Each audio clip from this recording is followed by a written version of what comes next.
Hey everyone, welcome to the Beyond All Clouds series. Amit, we have talked about how you came about writing the book and why buy this book. And we've also discussed that you're still following the structure or the chapter titles from Behind the Cloud book. Now, there has to be some customization that was needed for all that framework to come into our journey. How did you start writing the first chapter? Allow some time for yourself to recharge, because I mean, like, there needs to be a customization. Every journey is different, and yeah. Yeah, no, I've basically used those. I mean, I love that book, what Ben has written. Obviously, Mark Benioff, um, he's successful and he's such a fun. I mean, I've heard lots of things about what it's like to work for him and this and that. I've never actually met him, so that's funny. But I do like the book, and I use the chapter titles as a good prompt to write what we're up to, right? So that's kind of how I look at it. I just use those chapter titles as chapter titles, and then just not refer to that chapter. Just the title is all that really Okay. matters. Now that makes sense. Yeah. That makes sense.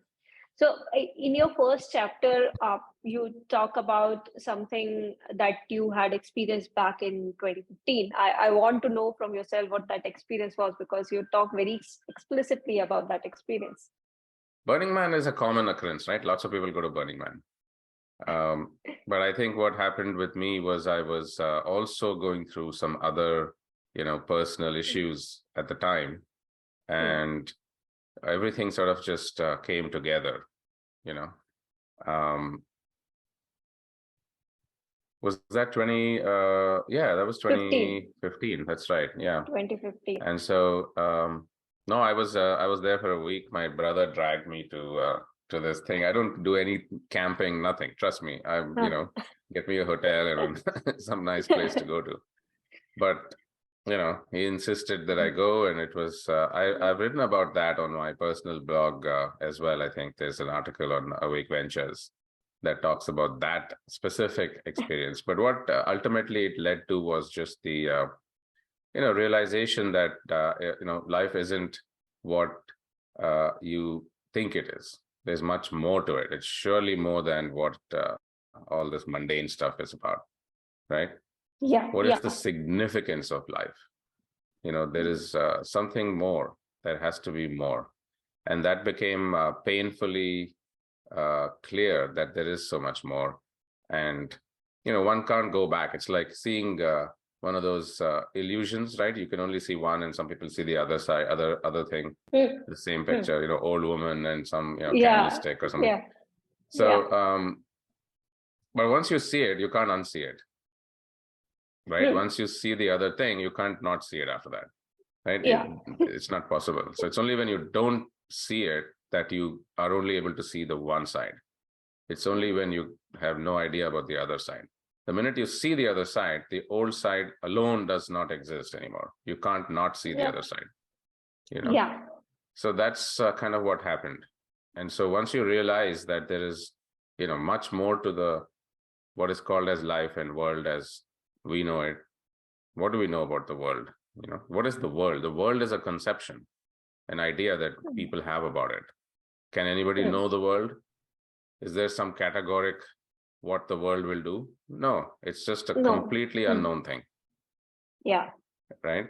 One knows only what one knows, and we think we know. That's the problem, So the minute you realize that you actually don't know, that's the illusion dispelling, right? The knowledge is what's causing the illusion.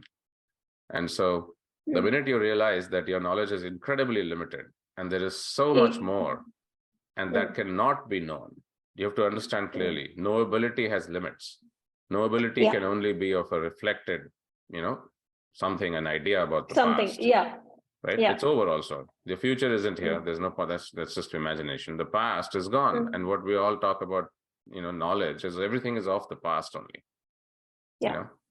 Obviously the knowledge of the future or the present cannot be captured. So it's not can only be captured. It can only be captured when it becomes the past. It becomes the past. it becomes the past. It's gone. It cannot, and even the past is not a real capture of it. You see, the past is, if you say, I ate a mango yesterday, what have you captured in that statement? Is it any use for anybody, including yourself? Do you feel full after you say mango again? No. It's a useless meaning. No meaning words now. Yeah. So you have to become very clear what is the limit of these words and what is the limit of memory and what can we store as information, which is very, very limited and stupid, to be honest, right? When the actual universe is there, we're like running behind a description of some partial event at all times, which is what we call memory. Right? Yeah. So the minute you realize that there is so much more than memory, the whole world opens up. Then you become aware of what is without any need to capture that as knowledge. Okay. Right? So you realize that you can actually live, because otherwise we're living in the past. People are always, pissed about something or worried about something or are always about something. There is no time at all when their minds are not silent, constant chattering. There is. Yeah. So what is that kind of life? Completely horrible experience. Yeah, there's always chaos. There's always something running around. You're behind something in the past or something in the future. Yeah. So you're never at peace, Yeah. But to find out what is life requires an utmost, peaceful way of approaching life. Otherwise, you're reacting always to something or the other. You're being, I mean, you're not in control at that point. If you say I react, can you say that, if you're reacting based on the past, which is all that you can react based on your knowledge, then how is there free will? You're bound by the past, isn't it? Yeah. Can you act without the past influencing you? That is free will. No matter what happens, can you be free of it? Because it's already over. Yeah. But that usually does not happen. People react, or the responses are based on their past experiences. Because they live an objective existence based on ideas and material things and keeping score and money and wealth and all the other things.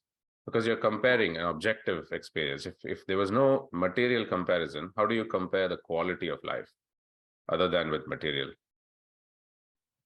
No, is there any way? It won't be. No, it's not possible. If you don't use material to compare, you will not say that, people in Africa are different from people in America or any of that. It's only materially it looks different. House looks different. What they eat looks different. The, body looks different. That's about it. The actual human experience is not different.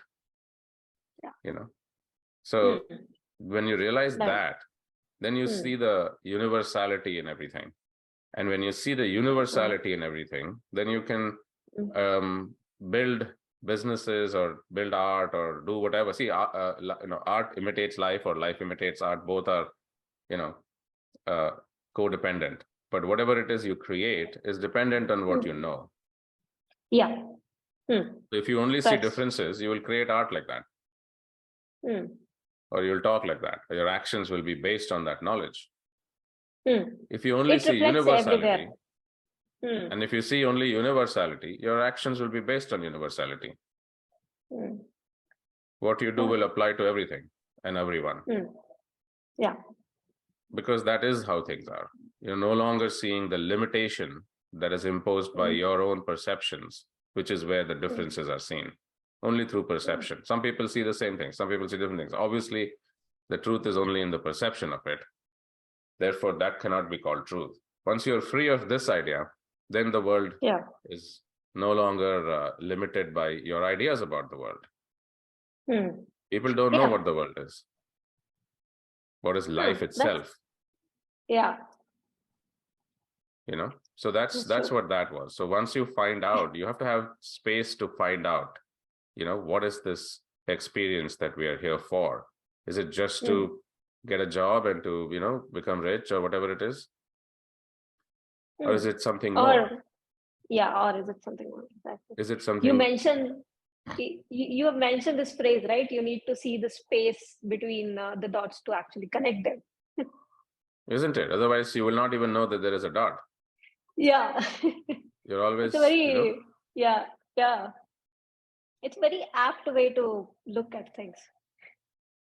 it is, complete looking, seeing, which is what is the observation principle. Yeah. But if you're always reacting, you cannot observe. Hmm. If you Your react, you life will. is, yeah, it'll be event based reaction. This happened, then you reacted to this, then something else happened, you reacted something else, or like your whole life will go on like that. And therefore, you realize that there is no free will in that. Where is the free will? If something happens, you're bound to react. I can predict that.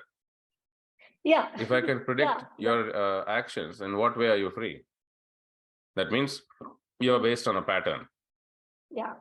You're bound That is by not a free something, will. and Bound by yeah, those yeah, concepts and ideas. yeah.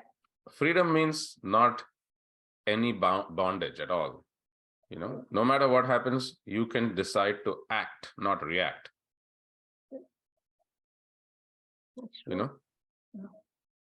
So that's what that chapter is about. It's about finding yourself and finding out what you really are and what this world is, and what is that relationship between an individual and the so-called world.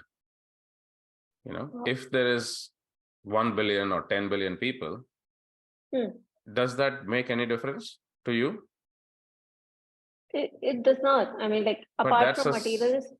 No, but that is the most, see, why should I care about Africa or the climate or about something? Because it's part of the whole thing. And there is no absolutely nothing like separate that, I should not care about that, or, everything affects everything else. So if there's 1 billion or 10 billion, definitely it affects you. Yeah. Because every other person affects you. It's not about 1 or 10. It's about other people. The minute you realize everything affects you, this question itself is a non-question. You're always affected by everything, and you're affecting everything, and that's a fact. Yeah.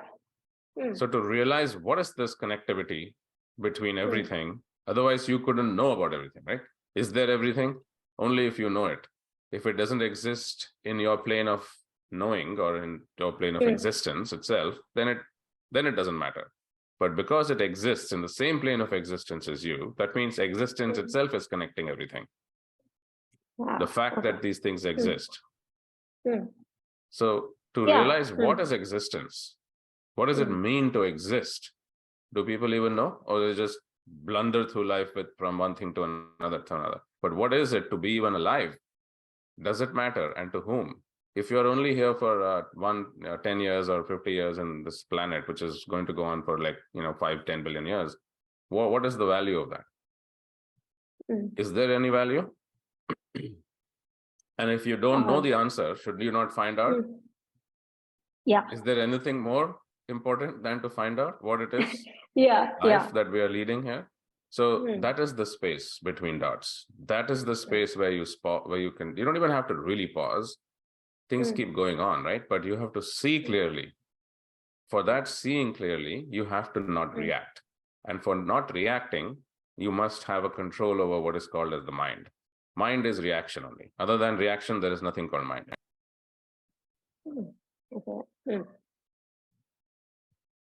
Right? What does it we call mind? It's all the knowledge based on which reactions happen. Yeah. So if you don't want to react, you have to abandon the mind.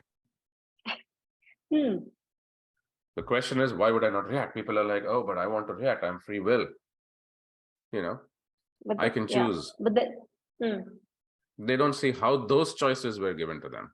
They don't see how they had no choice in how they were born and who they were born to, and what their actions and choices are limited already from the minute they came into this particular existence.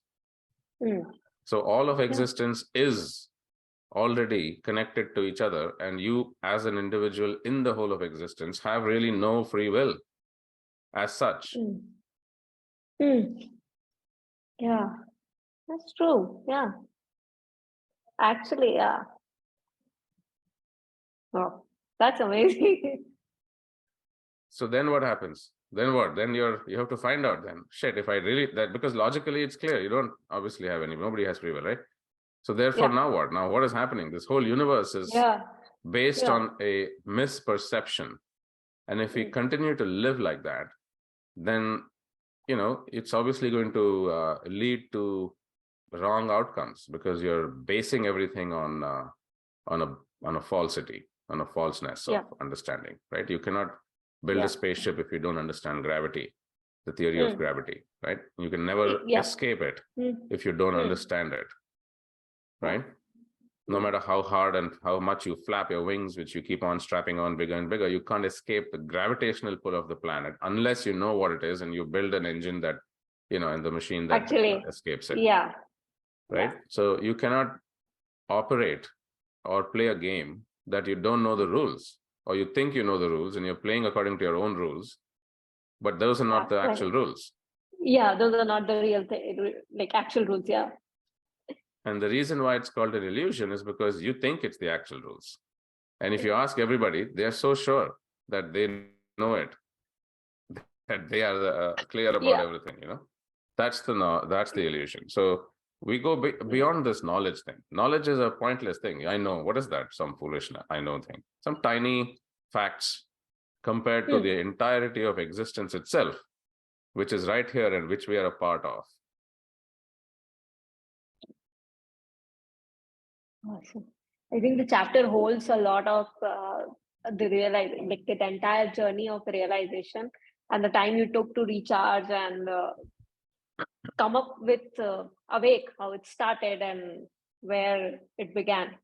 I think our viewers would be very happy to read the entire journey. I Yeah. found it very amusing. And I'm glad you think so. And the name of this, our show, the work we came out also as a joke, right? Because the company is called Awake, or the holding company, the venture builder, or the movement, I should say, is called Awake. The philosophy is called Awake because it's not woke, right? It's awake, right? You got to be Yeah. awake, not woke. But people have really taken that word and just made it a complete, shit show on that, Yeah. right? Because it's just like the left tries to make it mean something, the right's making fun of them, and it's everyone's going overboard, and they've forgotten the reason why they started in the first place. Yeah. Right? It's a slang. Yeah, it has become a slang which is used differently by anybody. So why not? Because we know what we mean, and we're not confused by knowledge and other people's definitions. We define what we do. We define it. This is what it is. I don't care what other people think, because this is judged by actions. You can say woke means this, woke means that, but I can say, listen, we have started X number of jobs, and as we climb that number, that's all the metric is. How many jobs have we created? How much wealth have we created for others? How much for others? Yeah, for right? others. Yeah, this is Not for about, others. Yeah. we can call it monkey VC. It doesn't matter to me, but the actions can be judged in any language or any concepts, and any other words can be used, but the actions don't need to proclaim what they are. Only the perception from other people will claim different things. Yeah. So we do not base life on other people's or one's own perception, which we know is only limited. So act in a blind way. What does it mean? Blind means always do the right thing. Simple. There is no need to think. Thinking comes only when you're not wanting to do the right thing. Otherwise, you will not think. It's an action. If you're walking on the street and suddenly a bus is about to hit you, you're not going to be like, let me now ponder how I will jump out. Should I go on the left or should I go on the right? Because if I go on the right, there are some people there who might, kind of get offended because I might jump on it. But then on the left-hand side, and the bus is about to hit you, right? So you're not thinking. Before you know it, you would have jumped and fallen, and that would be fine. You'd be like, wow, thank God I jumped so fast. Look at me, how smart I am. And I could react without any kind of, because you did not think. That was called action, not reaction. These thoughts don't matter there. Yeah. So at all times, the action is obvious. It's just when you don't want to take the obvious route, which is always what people call conscience, and so many things they call it, because it's always there. It's obvious when you see the whole thing. Yeah. But if you only see yourself and you only see a partial thing, then you're going to react based on that partial, which is what? That knowledge of yourself and your own little world. Wow. That's actually right. Yeah. That happens with almost everybody.